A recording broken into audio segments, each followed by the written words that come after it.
This is vertical circular motion problem. Before moving this problem, first of all I will explain basic theory behind the vertical circular motion. You can see I have marked three specific places A, B, C in my circular path. A is bottom of the circular path, B is horizontal base of the circular path, and C is top of the circular path. In these three cases, the tension of the string are different from each other. Let's see how this happens. Firstly, I am going to apply Newton's equation towards the center at point A. F equal ma, I am applying this direction. Here F is centripetal force. In circular motion, there should be a centripetal force towards the center. If you don't know about centripetal force, please go to my previous video and watch it. I have put the link in description of this video.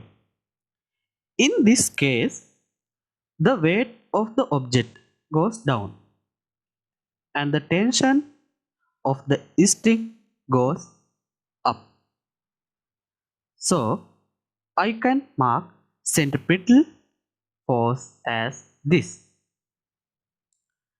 TA minus mg is equal to m times v square over r. A is centripetal acceleration and here r is radius of circular path.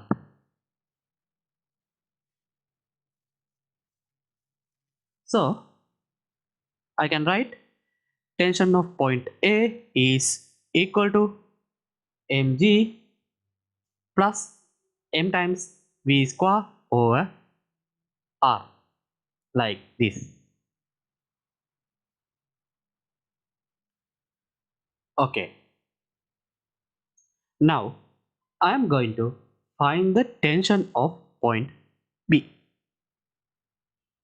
In point B, the only force acting as centripetal force is the tension of the string.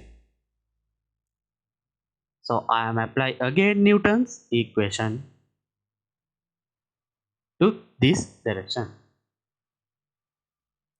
F equal ma, F is Tb, tension of point B, equal m times v square over r.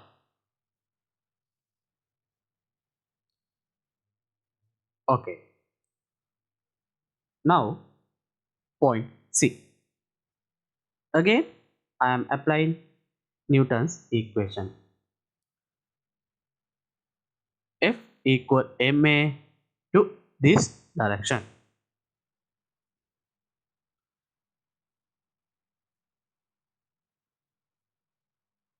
In point C, there are two forces toward the center, tension of the string and weight.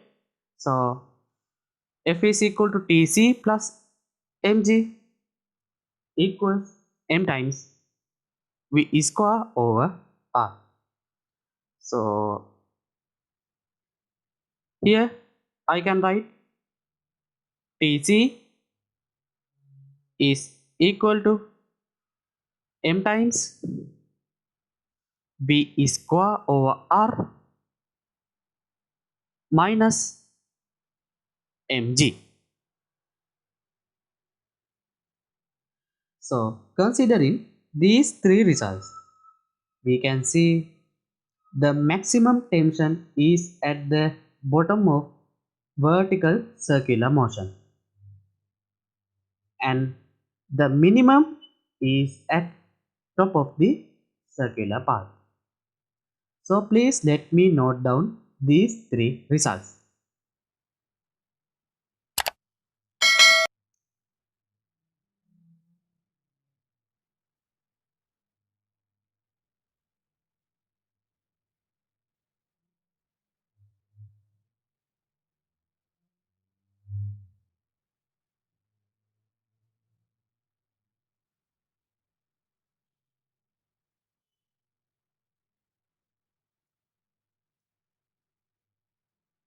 Okay, now let's move to the problem. According to problem, the minimum tension is 3 Newton. Now we know minimum tension of vertical circular motion at top. So I use this one.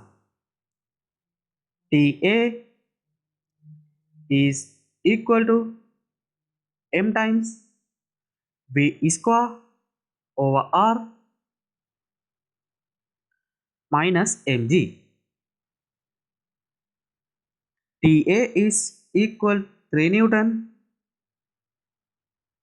Mass of the object is 0.4 and v square over radius is 1 meter.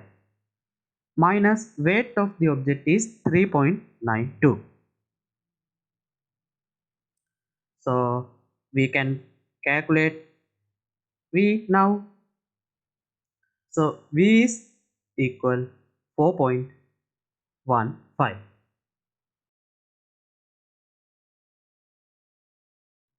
Okay, as we find the velocity, now we can find maximum tension.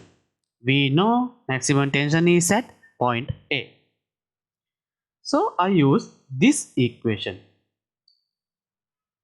TA equal mg plus m times v square over r. TA is equal mg is 3.92 plus 0.4 times 4.15 square over 1. Radius is 1 meter. So we can calculate tension. Now tension is equal to 10.8 Newton. Okay, now I am going to find horizontal tension, that is point B. So I use this equation. TB is equal to m times v square over r. TB, the only force acting as centripetal force at this time. So TB is equal to 0.4 times 4.15 square over 1. So TB is equal to 6.8 Newton.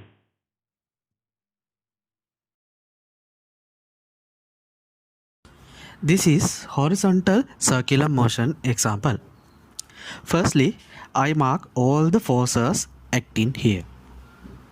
So I have marked tension of the string and now I am marked weight of this object. It is 19.6 Newton. Also, I can mark 30° in here. In this example, horizontal component of tension acts as a centripetal force. So, I am marking both components of the tension. Horizontal component is equals to T sin 30 and vertical component is equal to T cos 30. So now I am using Newton's equation toward the center. F equal ma, this direction. Because in circular motion problem, all you need to do is you should apply this Newton equation to center of circular path. Here also F is unbalanced external force toward the center. So in this problem it is T sin 30. So T sin 30 is equals m times v square over R.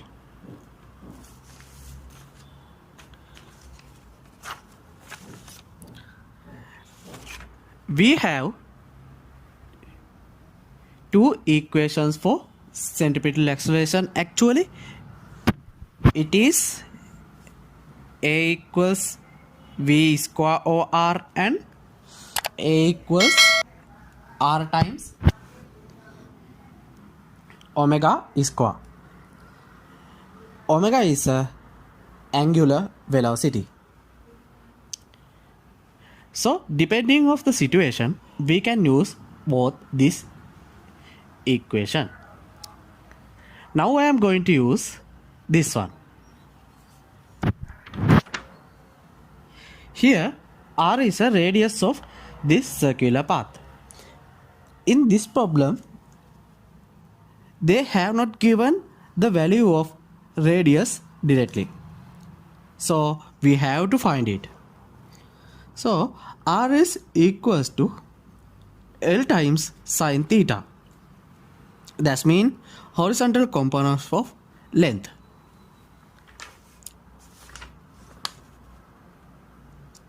So we can find now R. L is equals to 3 meter.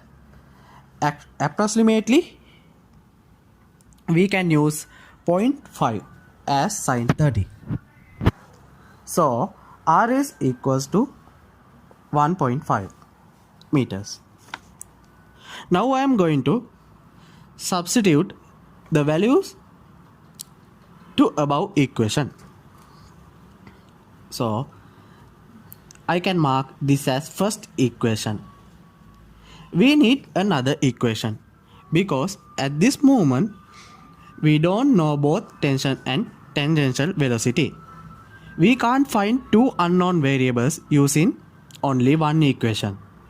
So we need another one.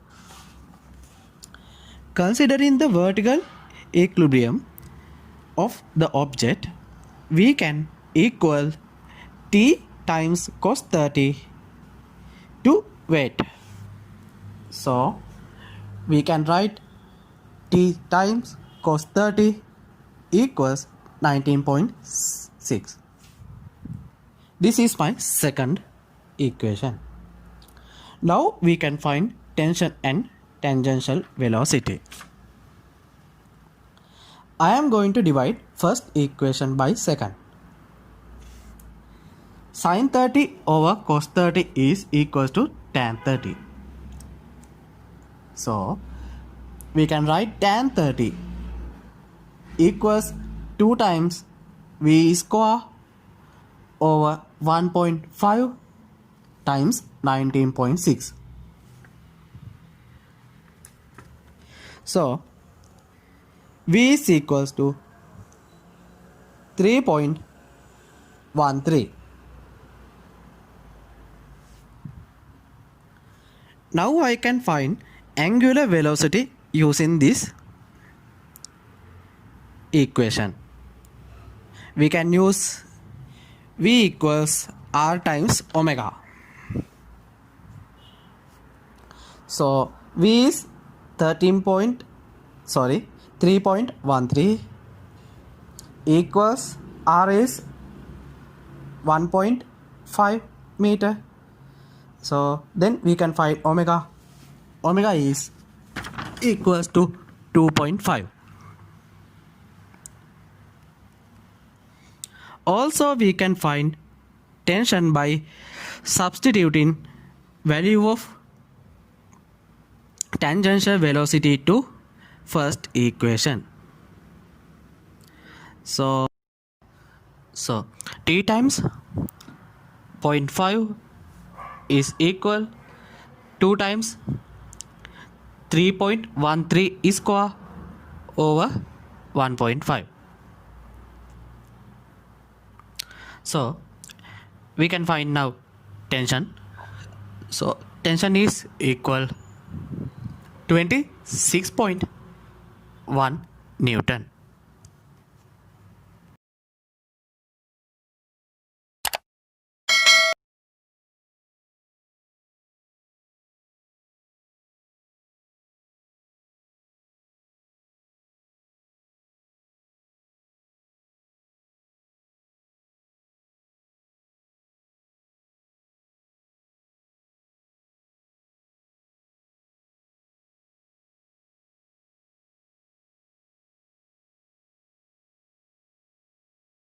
Okay, this is third example.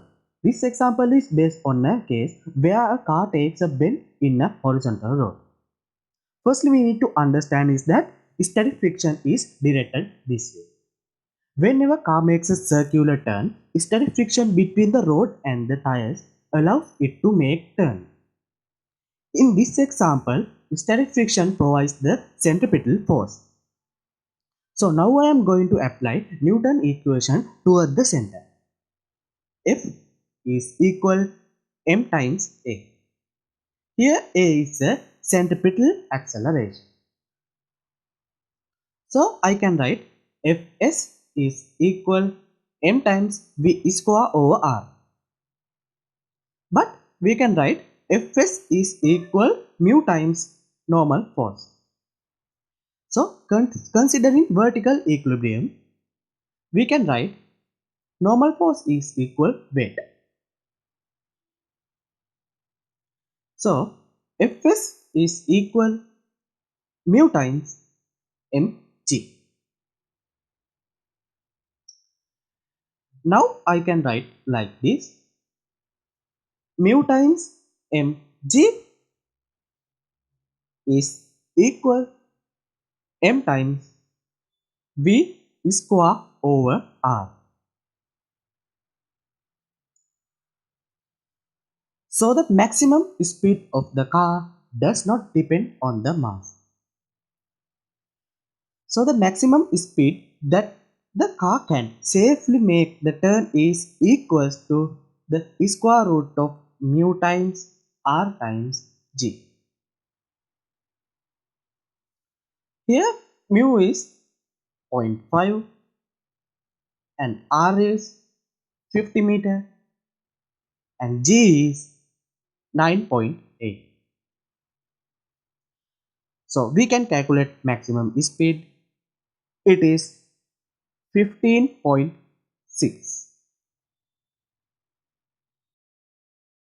Okay, this is a fourth example.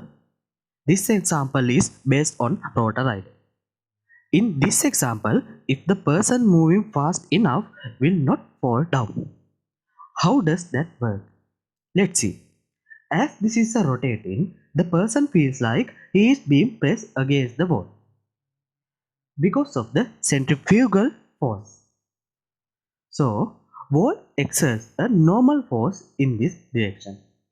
The person's weight force wants to bring him down and static friction prevents him from sliding down.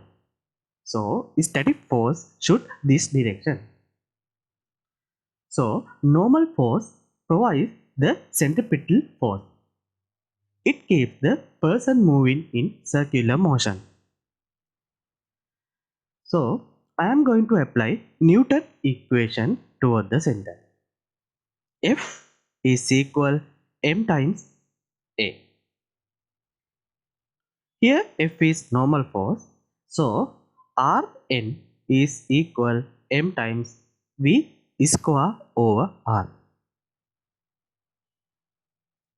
But v is equal r times omega. So, we can write Rn is equal m times r times omega square. So, when you increase the angular speed, the normal force increases. But we can write static friction is equal mu times normal force. So, Fs is equal mu times Rn. So, we can write like this: Fs is equal mu times m times r times omega square. So, as normal force increases, static force which support the weight of the person increases. But here Fs is equal mg. Static force is equal weight of the person. So there is a minimum speed at which this rotor ride has to spin out in order to support the weight of the person. So let's find minimum coefficient of static friction. Here we can write mu is equals G over R times omega square. Here G is 9.8, R is 4 meter and angular velocity is 4 meter. So we can find coefficient of static friction is equal 0.15. So I hope you guys understand very well about these circular motion examples. So thanks for being this lecture. So I have written 200 plus circular motion problems with well explained solution just for only $3. So you can buy it from Amazon KDP. I have put the link in this description. So if you want to become a master of circular motion, definitely you should buy it and do. So if you want to more videos like this, please subscribe us and share these videos among your friends. Thank you.